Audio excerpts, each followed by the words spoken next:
Hello everything. Not every tragedy begins with blood or a scream. Some tragedies are born in the cold silence of a medical test result, in the bewildered eyes of a woman who believes death is drawing closer each day, and in the moment a truth buried for far too long is suddenly torn open, sending an entire family into shock.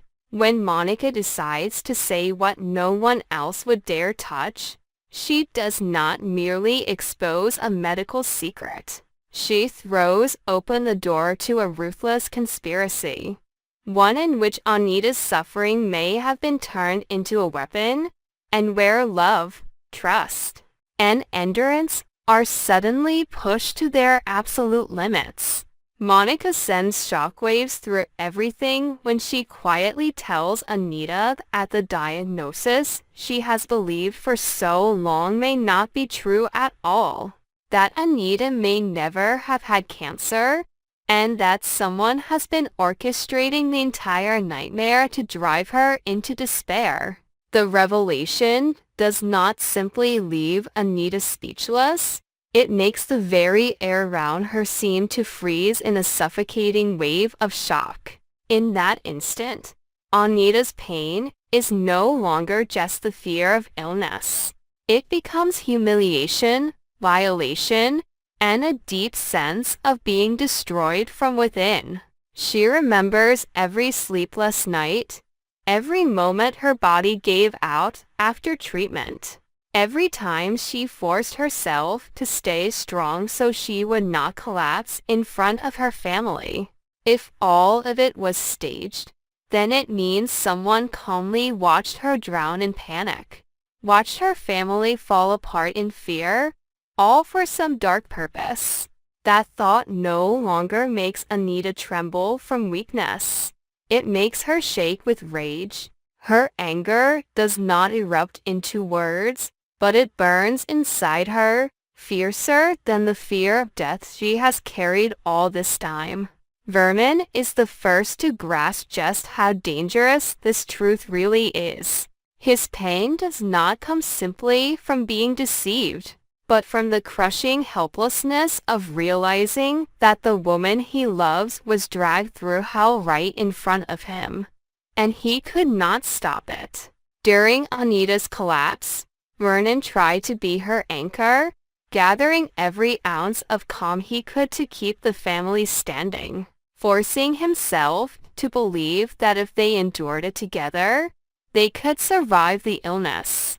But now, with the possibility that Anita was never truly sick, every bit of faith he built turns into humiliation. He is not only angry at the one responsible, he is angry at himself for believing for so long, for allowing Anita to endure both physical and emotional agony without seeing the warning signs from a husband whose only instinct was to support. Vernon is pushed into the position of a man determined to hunt down the truth at any cost.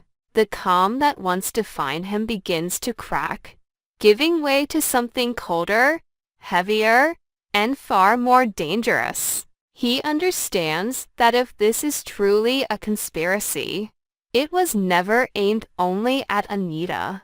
It is a direct assault on the entire family, on their dignity, and on the sense of safety they once believed could never be broken. Ashley is pulled into the tragedy in a different way, quieter, but no less painful. She is the one who stayed close to Anita in her weakest days, who witnessed every wave of exhaustion, every glance that tried to appear strong before quietly falling apart when no one else was watching. Because of that, Monica's revelation does not only shock Ashley, it drives her into a pit of guilt. She begins to wonder whether she may have unknowingly helped sustain the lie, whether her devotion became part of the machine that kept Anita believing she was slowly dying. That guilt makes Ashley care for Anita even more, Yet the closer she stays, the more she feels Anita's anger growing heavier, spreading like poisonous smoke into every corner of the room. Ashley wants to protect her, but she also begins to understand that some wounds cannot be soothed by tenderness alone. When someone has been deceived in the darkest pain of their life, what remains is often not tears, but the desperate need to know who did it and why. Monica, the one who brings the truth to light, is not untouched by the storm. The fact that she speaks up not only takes courage, but proves she has been quietly carrying something terrifying enough to force her to break her silence. Yet the more she reveals, the heavier the burden on her shoulders becomes. She knows that a suspicion like this could save Anita, but it could also throw the entire family into chaos if there is not yet enough proof to expose the full truth. Monica is forced to face her own torment as well. If she had spoken sooner, Anita might not have suffered so much.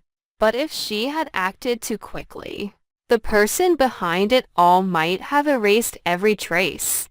That delay becomes a wound in Monica herself, forcing her to endure Anita's devastated gaze and Vernon's quiet, rising anger.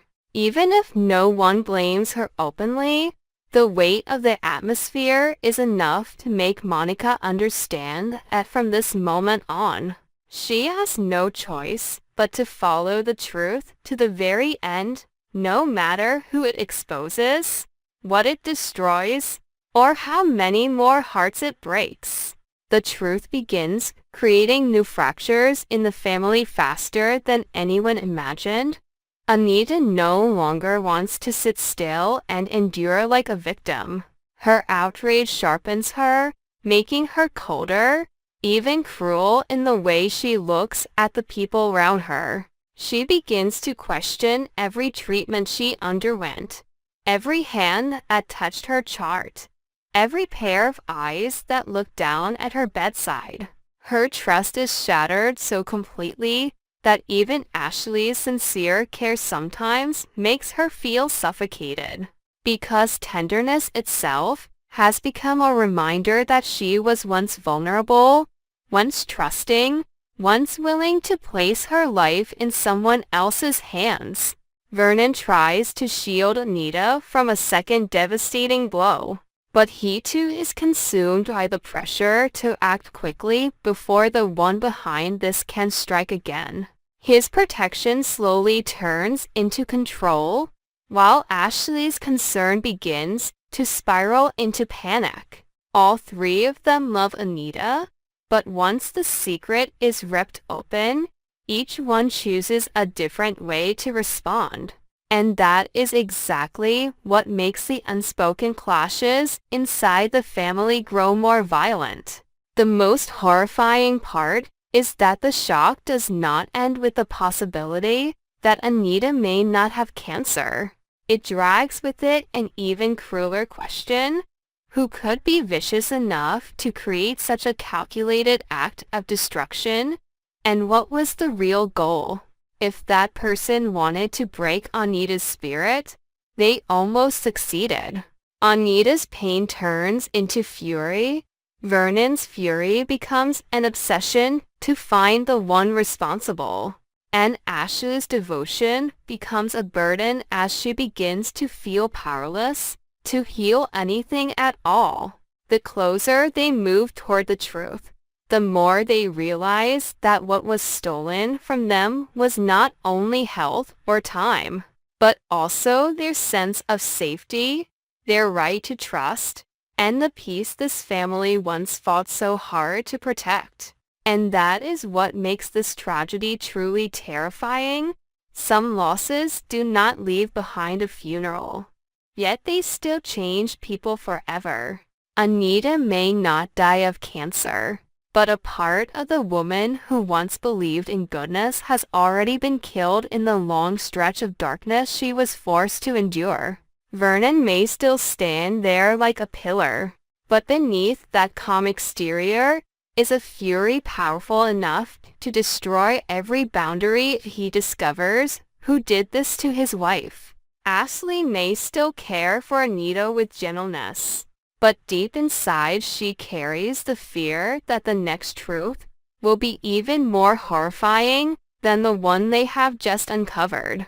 And Monica, the woman who set all of this in motion with a single warning, now understands that she has not merely saved one woman from a false death sentence. She has opened the door to a new war, where every secret exposed will carve a deeper wound, and where this family may never be able to return to the peace they once had.